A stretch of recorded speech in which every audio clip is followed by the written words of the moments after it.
Hello, my name is Lesley Carroll, and I'm grateful to have been invited to share an object with you as part of the 10th anniversary of the Four Corners Festival.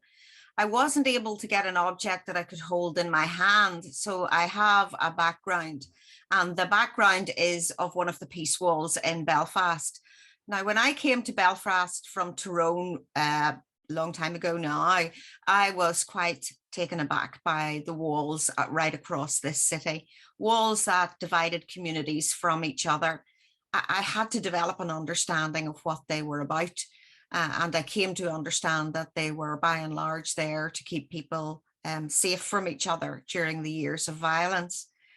What I couldn't understand for a long time was the way in which people around, living in and around and up close to these walls, actually depended on them for a sense of safety and security. So in some way, they were a shelter and something that helped people to feel secure as they lived in close proximity to people they considered to be strangers to them, people very different from them, and people who even were at war with them.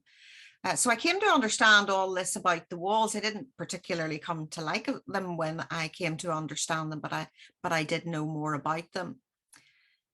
I was looking at the walls back in those days, and I was also reading in scripture, and the walls are still with us, of course, and scripture will always be with us. But I read this in scripture, Ephesians chapter 2, verse 14, Paul writing to the church at Ephesus, "For he is our peace," he being Christ.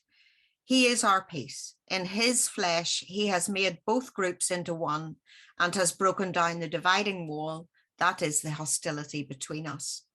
And of course, Paul was writing to the church at Ephesus in those days where they were negotiating their way through bringing together Christians of Jewish and Gentile background. There were many divisions. There were many challenges to the church. There were many times when they hit each other head on in their theological understandings, and they had to find ways to resolve that.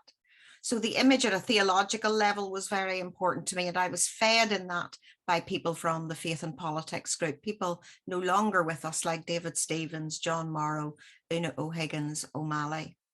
But these walls also were existing in real life in Belfast, in the groups of people that we were. And they exist today, not only on our streets, but also in our hearts and in our heads. There are many walls when we think about poverty, when we think about gender, when we think about prisoners whom I work with. There are many walls that continue to divide groups of people. This is inspirational to me that we are called to a gospel where the walls are broken down.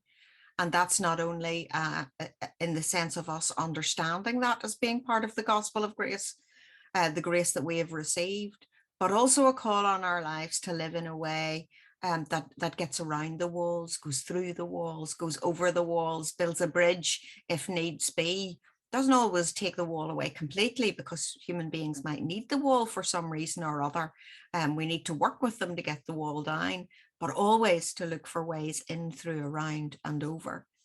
That to me is the living faith. And I am grateful for the wall as a persistent image in my life to inspire me. Robert Frost wrote a poem called Mending Wall. It begins, "Something there is that doesn't love a wall." There should be something in all us Christians, I think, that doesn't love a wall. Later on in the poem, he also writes, "Good fences make good neighbours." We also have to be realistic about boundaries and about the way in which we are sometimes divided from each other.